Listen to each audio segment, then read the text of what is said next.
Imagine with me for a moment that you are in your kitchen. You're preparing to make some dinner, and it just so happens that this week you want to make some hamburger. So you're going to make some hamburger patties. You're doing what typically happens when you're mixing the meat together, whatever you need to do. You're wrist deep in raw beef, as of course happens. But as you're in the middle of doing this and you're trying to make these different hamburger patties or whatever, sort of from the far-off, distant cry, and in another part of the house, you hear this, "Mom, Dad, bring me some milk." Right? And so you're hearing this, and you're like, what are you going to do? Your hands are a big mess.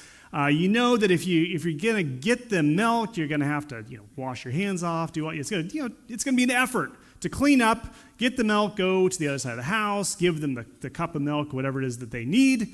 And that's not something you really want to do. I mean, what you really want is to kind of yell out and say, "Hey, get it yourself," as opposed to expecting me to serve you. Or maybe there's some less polite ways that you want to say something like that. But you also know that as you're in the middle of this, you also can tell that the television is on. That's what your kids are doing. They're watching television. And past experience has told you that you can say whatever you want, and they're not going to be able to hear anything. And so you'll say your piece, and then you're just going to hear, "What?" You'll say it again, repeat yourself again. "What?" And this, from my own experience, can go on for a very long time. You could just keep going in the cycle forever and ever because they're never going to be able to understand what you are saying. So, while you could engage in this rather useless back and forth for who knows how long, you could also just choose to keep going and keep working on the hamburger until either they decide, well, maybe I should actually get up and come see what's going on in the kitchen and maybe ask the question there, or you'll be done and then you can go deal with whatever it was that they were requesting in the first place. And you're probably somewhat familiar with a scenario like this, maybe not hamburger meat, maybe it is something else. Now, I know that for many of us, we just find the idea obnoxious of somebody yelling across the house, expecting us to respond to them in some way. But setting that aside, that annoyance aside, if when your child asks you for something, yet they don't get a response from you, how should they interpret that? How should they interpret that? Now, perhaps they know and they may realize very quickly that they really need to ask you in person. If there's something wrong with how they are actually asking you to do something for them. But most kids, regardless of who they are or what family they're part of, when they don't get an answer from their parent, they're probably not going to automatically interpret that silence as an answer to their request or their question. They're just not going to think of it that way. That just because we are silent, they're going to assume, oh, that means you're coming to come help me do whatever it is. Or just because you're silent, they're going to assume that you've decided to not help them in that particular way. They will probably not assume that there's something wrong with their request simply because they don't get an answer from you. That, milk, for example, is somehow an inappropriate thing for them to be asking. And most definitely, they're not going to just assume that because you're silent, you don't care about them, that you don't love them, or anything like that either. Now, whether you are a new Christian or you've been a Christian for many years, we all ask God for things at times. And sometimes we just don't seem to get a response from him. We don't seem to hear from him. There seems to be silence. Yet interestingly, when that happens, it is very common for Christians to try and interpret that silence as somehow being an actual answer from God, that it's an answer to our prayer when he is silent, that means something. But if our kids shouldn't be interpreting our silence as an answer to prayer or answer to their request, then why should we assume that God's silence is somehow an automatic answer to our prayers? Or maybe God isn't really being silent and we're just having trouble hearing him. I mean, maybe that's what the problem is with this whole thing. So the question for us this morning is, when we seem to have an unanswered prayer, when God seems to be silent in response to our requests of him, what should we do with that? How should we interpret what seems to be an unanswered prayer? Now, today we are going to be continuing in our sermon series going through the book of Daniel. So if you've not already done so, please open up your Bibles to Daniel chapter 10 so that you can follow along with the text that we're going to be going through this morning. Now, to really be able to understand this chapter 10, and really the entire second half of this book, it's important that we are thinking of and we are looking at all of these chapters, really from 7 all the way to the end, in context of the entire book as a whole, because really everything in these final chapters flows together. And I think one of the problems that Christians can run into as we are looking at books like Daniel, and especially with Daniel, as we're seeking to understand and interpret a book that is challenging to understand, we tend to break it up. We break it up, and really we break it up too much, where there seems to be different visions and prophecies and different stories going on, so that we don't have to look at too much detail. We'll kind of take those stories in isolation of each other.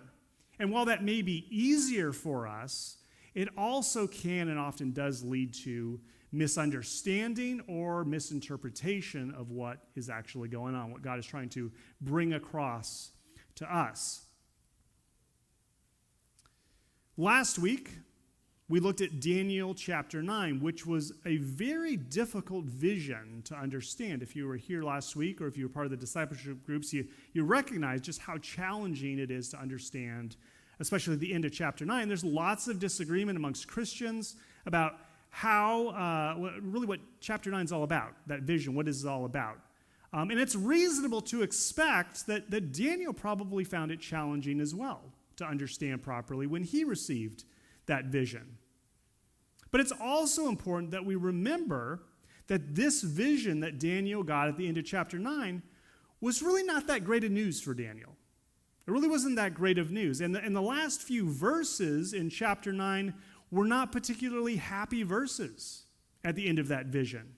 I mean, this was talking about the abomination of desolation that the Jews should be expecting in the future. And I think as Christians, we can often miss this, because when we read that vision, we can be very quick to jump to seeing this as talking about Jesus and the ultimate redemption of Jesus that is being spoken of in those verses, which is, of course, an amazing future promise for us. It's past from our standpoint, but future promise that really leads to the redemption of the entire world.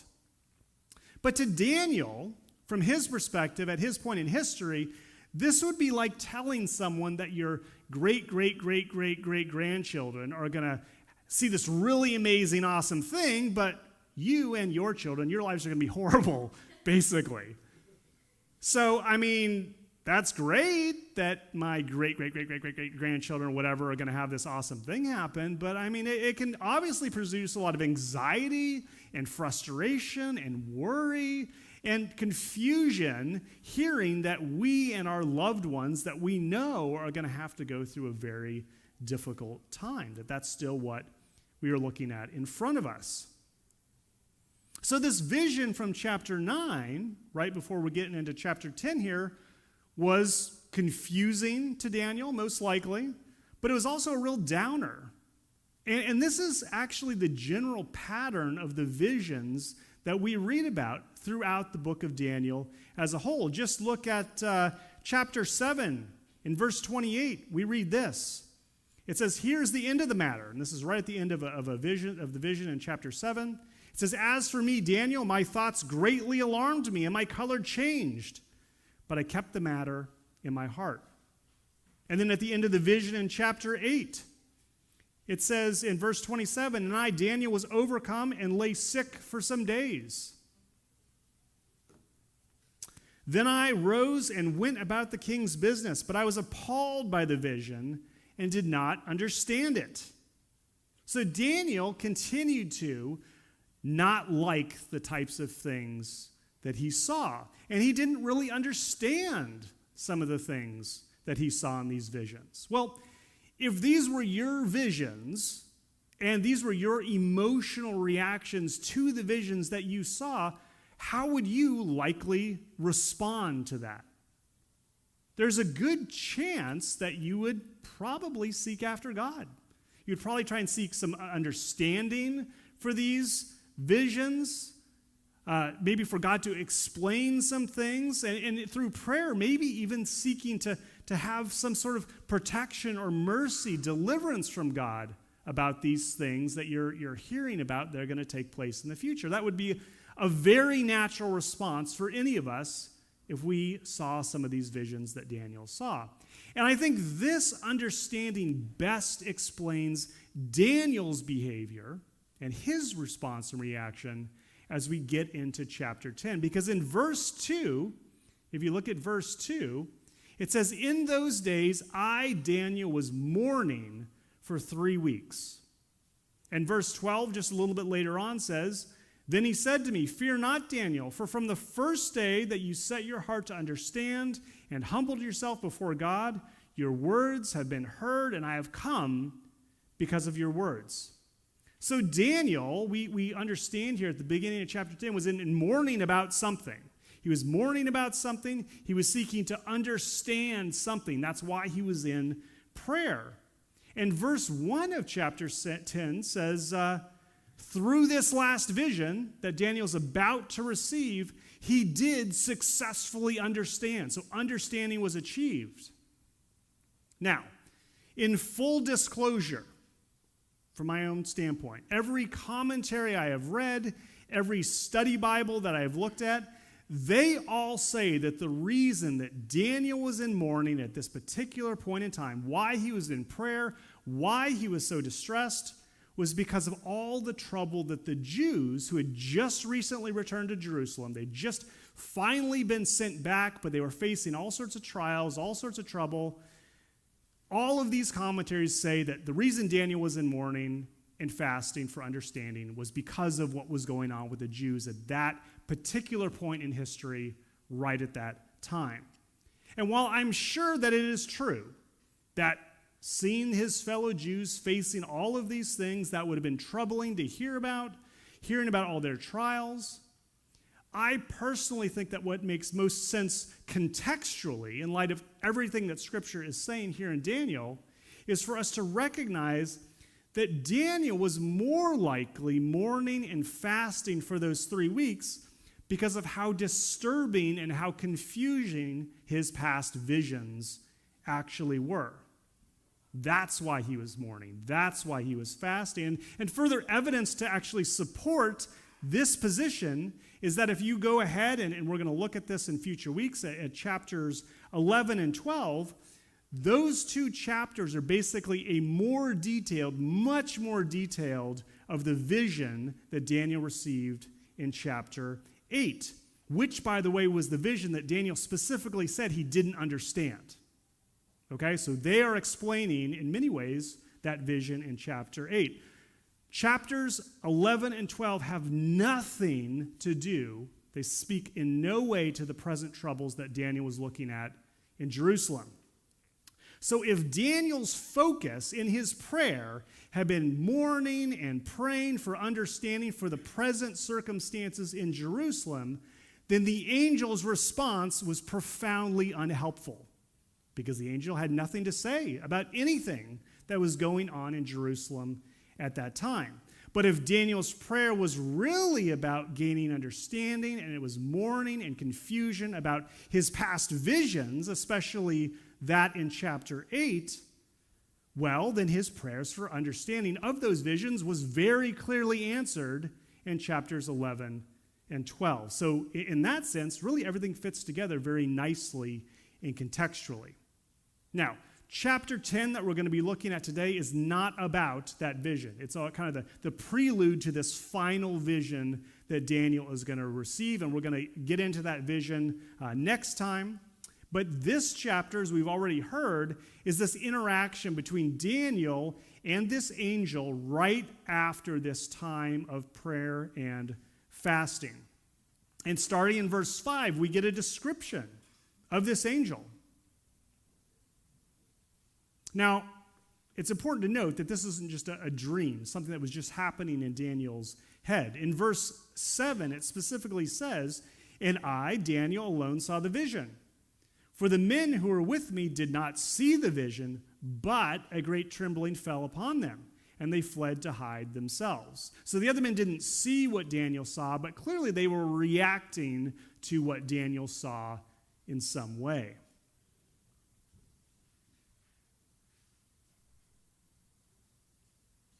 Then, Daniel, we see, was impacted by this vision himself. In verse 8, it talks about how all of his strength left him, and this angel actually had to support him to kind of rejuvenate his strength for Daniel to continue in this interaction.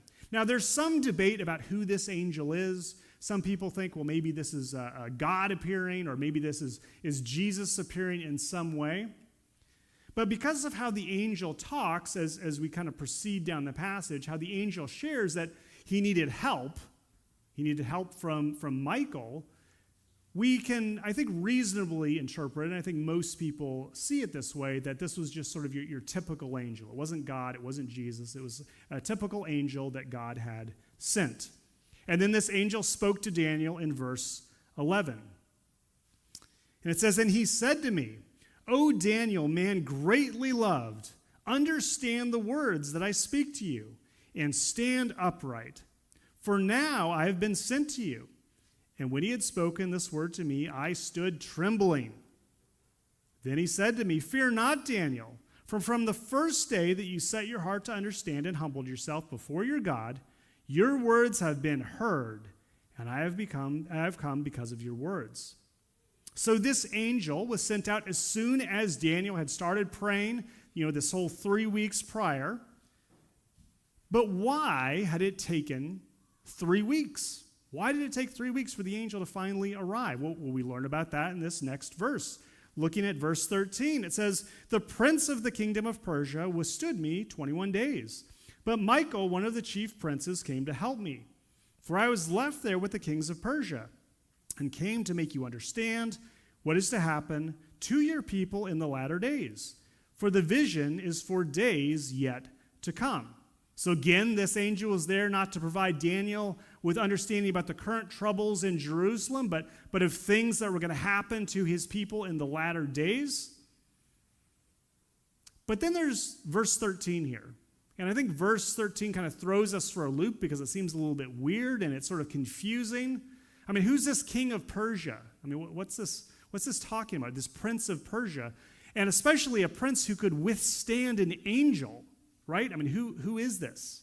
And who are the kings of Persia mentioned? And who is this Michael, this chief prince who's being spoken of, who helped the angel that ultimately came to talk to Daniel?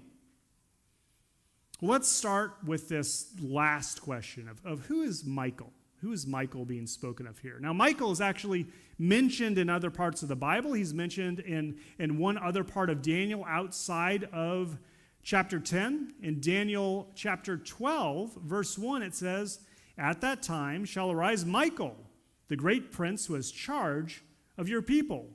So Michael, we can just understand even from these two verses, seems to have some sort of a specialty charge, either over the people of Israel, or maybe even all of God's people.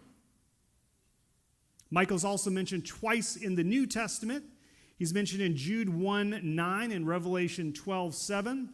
And in those verses, we learn that Michael is an archangel, basically an angel with great authority, with angels under his charge. So Michael, it would seem, is a chief angel. It seems that Michael is a very powerful angel, clearly more powerful than the angel that came to Daniel, and with more authority even than this angel that came and spoke to Daniel. What about this prince of the kingdom of Persia that's mentioned? A common interpretation is that this is some sort of a spiritual being as well. Not a human king or a human prince, because, you really need to be a supernatural being with a lot of power to be able to resist an angel.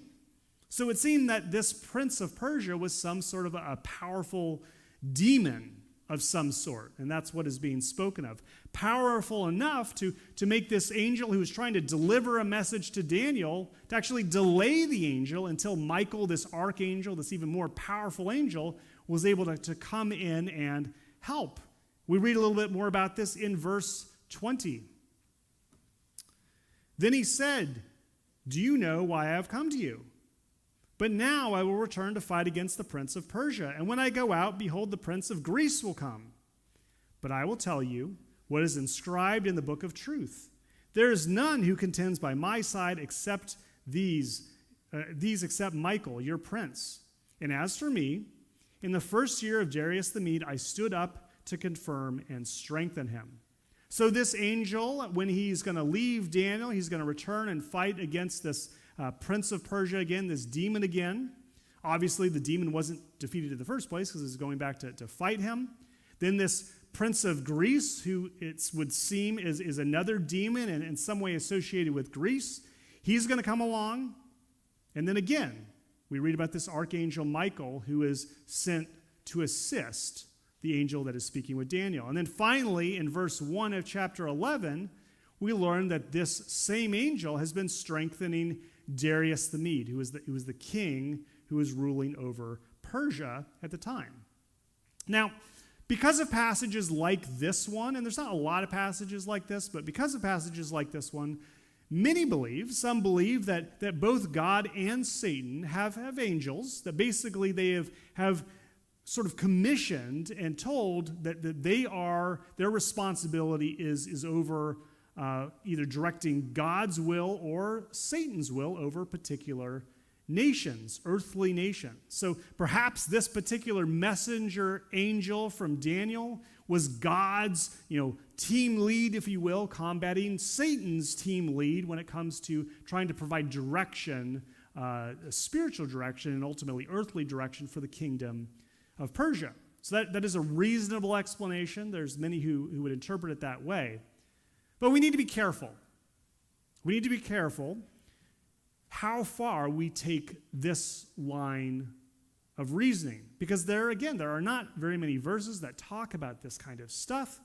And if the Bible doesn't really talk about it, I know I try to be very careful to not be too dogmatic in my interpretation or my opinion about what these things mean. And I'm also very, very reluctant to place a lot of trust in somebody who maybe has another source that they are looking to, whether it's another book or especially even if they're saying, hey, this angel that I heard from or this demon I heard from says that all this stuff is how, the spiritual world is structured. If the Bible doesn't talk about it, I'm very reluctant to trust those other sources. What about these kings of Persia that are mentioned here? Now, these could be lesser demons, or they could be, as many have suggested, these are maybe even the earthly line of kings following this king who is currently ruling over Persia. And again, it's not particularly clear, so we're not exactly certain. Now, all this stuff can be very interesting. I mean, if you are interested in spiritual warfare stuff or angels and demons, I mean, a lot of this stuff is not mentioned very often, so there can be a real interest and focus on these particular details in this passage. But the emphasis of this passage is not on angels, it's not on demons, it's not on spiritual warfare or even our role in spiritual warfare. The emphasis of this passage is this angel seeking to answer Daniel's prayer for understanding, and despite facing extreme difficulty and delay, ultimately doing that, answering Daniel's prayer. Now, I've heard it said, you've probably heard it said before, that there's no such thing as unanswered prayer. That God always answers prayer, that he either answers yes or no or wait. That's kind of how the typical saying goes. And there may be some truth to that statement, but it is definitely an oversimplification of how the Bible speaks about prayer. Because what is the situation in Daniel chapter 10 other than unanswered prayer? That's what this is. Maybe it was only unanswered for 3 weeks, but still, during that period of time, Daniel's prayer was unanswered. You just can't really get around that fact. Before Daniel received his response, he could not have and should not have interpreted God as saying yes or God saying no. And while Daniel obviously had to wait, of course he had to wait for God's response, God's answer wasn't wait. It's just that Daniel had to wait in the meantime. It's very clear in this example that there were these 3 weeks of unanswered prayer. But there's actually other parts of the Bible that make this reality of unanswered prayer much more clear. For example, if you look in Psalm 22, verses 1 and 2, this is a famous psalm. Some of this is words spoken specifically by Jesus in the New Testament. My God, why have you forsaken me? Why are you so far from saving me from the words of my groaning? Oh my God, I cry by day, but you do not answer, and by night I find no rest. God did not answer. Another example of unanswered prayers in 1 Samuel, chapter 28. Speaking of King Saul, when Saul saw the army of the Philistines, he was afraid and his heart trembled greatly. And when Saul inquired of the Lord did not answer him, either by dreams or by Urim or by prophets. Again, no answer. One final example of this is in Job, where Job, speaking to God, said this in chapter 30. I cry to you for help, and you do not answer me. I stand, and you only look at me. Sometimes God does not answer our prayers. They go unanswered, at least not in the time frame that we would hope to receive answers. This is very clearly what the Bible speaks to in just these few examples, and there's actually many others. So the question for us becomes, what does unanswered prayer mean? How should we interpret unanswered prayer? How should we respond to unanswered prayer as Christians?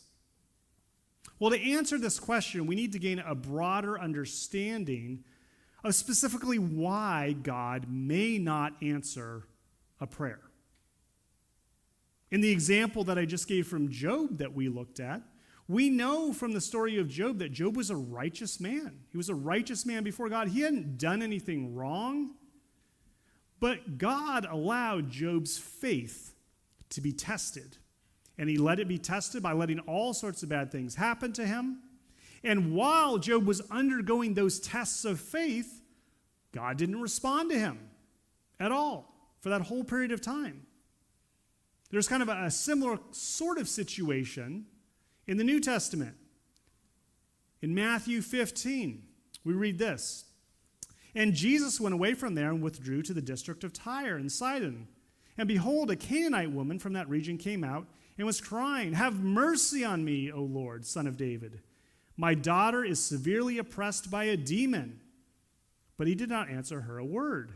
And his disciples came and begged him, saying, "Send her away, for she is crying out after us." He answered, "I was only sent to the lost sheep of the house of Israel." And this is going to be somewhat shocking if you've never heard the story, to think of Jesus basically saying no to this woman, that he wasn't going to deal with this demon. He wasn't going to heal her. Continuing in the next several verses, verse 25. But she came and knelt before him, saying, "Lord, help me." And he answered, "It is not right to take the children's bread and throw it to the dogs." She said, "Yes, Lord, yet even the dogs eat the crumbs that fall from their master's table." Then Jesus answered her, "O woman, great is your faith. It will be done for you as you desire." And her daughter was healed instantly. Jesus was actually testing this woman's faith. And it was because of her persistence in her requests that her daughter was healed. So one reason that our prayers may go answered is is because God is actually testing our faith. That may be why our prayers are not answered. Will we persist in prayer for a righteous request? This is a test. That's what it is. There's a pastor that I know of who had once confessed to me that he wasn't hearing from God at all, and he hadn't been hearing from God for years. And he actually chalked it up to this very thing, that God was testing him, and that's why he wasn't hearing from God. Now, that may be true. That may be why God was not speaking to him or responding to his prayers, but we need to be careful to not just jump to that sort of conclusion if maybe we are not hearing from God. Because there's other reasons why God may not be answering our prayers. We already read about King Saul. We read about King Saul. He was seeking after God in 1 Samuel, but the reason that God didn't respond to King Saul wasn't because God was testing him.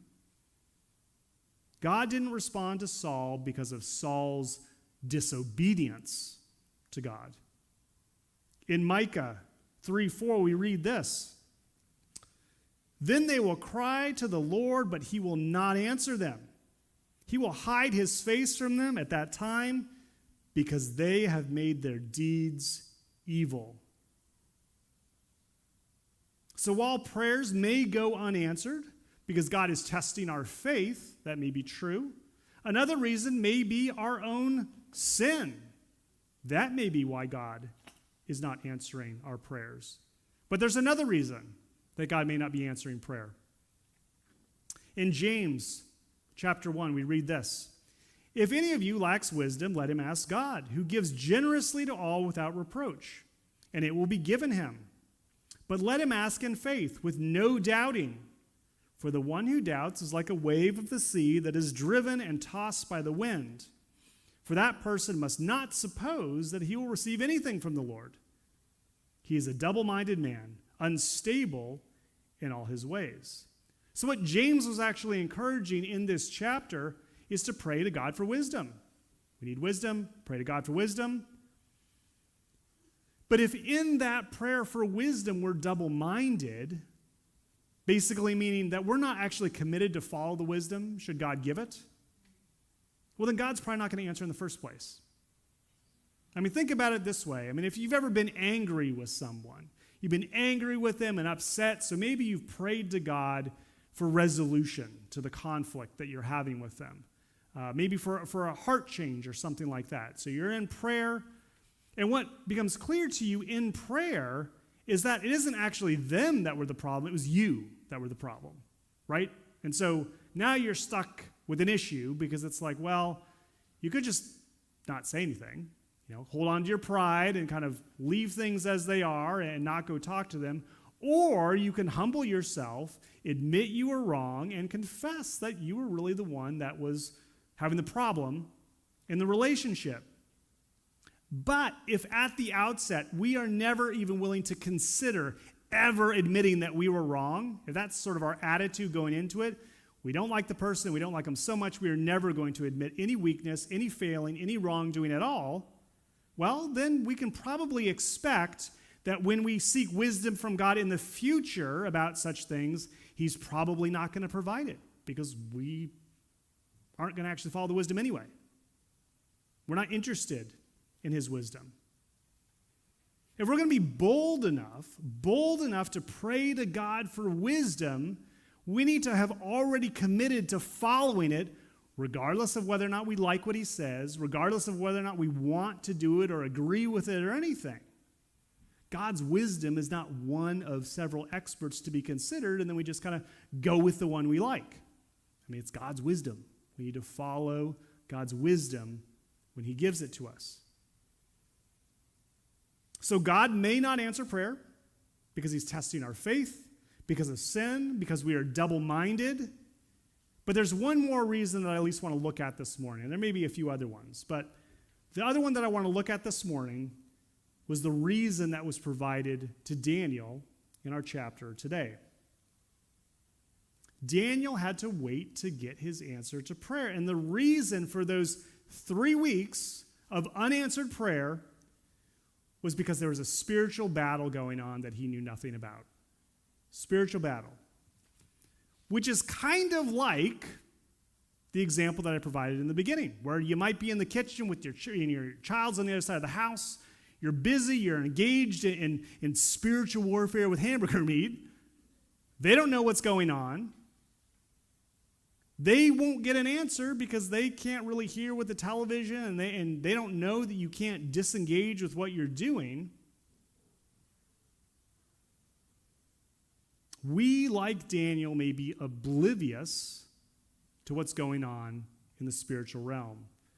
And that it could be spiritual warfare that is causing the delay in God answering our prayers. So if unanswered prayer is a reality that we face, if you're here today, we're dealing with unanswered prayer, we're praying, we're not getting an answer, what should we do anytime we don't get an answer from God? What should our response be? Well, the first thing that we should do is examine ourselves. Examine ourselves. Are we living right before God? Is there unrepentant sin in our lives? Is sin the reason that we're not hearing from God? The second thing for us to do is to evaluate our prayers. Are we asking something that's appropriate for us to ask? Is it a righteous request? And if it is wisdom that we are seeking, are we actually committed to following the wisdom when God gives it to us, regardless of how much we may agree or disagree with it? And then the third thing we need to do is persist in prayer. It is quite possible that after everything is said and done, we are in a right standing before God. We have a righteous request that we are giving to God. Maybe this is just God testing our faith. Will we keep praying? Or maybe there's a spiritual battle going on that we know nothing about, we're not aware of. Even when Job knew of some of what was going on, there was a lot he didn't know about. God never told him. We have no way of knowing, at least no way of being guaranteed of knowing, when or if God will respond to a prayer on this side of heaven. But God wants us to keep asking. He wants us to keep asking, even if that request we have may seem impossible. He wants us to keep trusting in him until such a time when and if he says, stop praying, or provides the answer. So maybe you are here today and you've been praying for something for months, for years, and you're just not getting an answer to your prayers. Maybe it's prayer for a wayward child. Maybe it's prayer for a chronic health condition of yourself or a loved one. Maybe it's prayer about wisdom for a spouse or for a career. These are good reasons to persist in prayer. Keep praying. We should keep praying about these things. The famous theologian Garth Brooks once said in a song, "Remember when you're talking to the man upstairs, and just because he may not answer, doesn't mean he don't care." Like with God's heart for Daniel, specifically mentioned in this passage of his love, like with our heart for our children and how much we love them, no matter what, God's heart for us is that he loves us and wants the best for us. Hang on to that and remember that, because that remains true even if we do not have an answer to our prayers.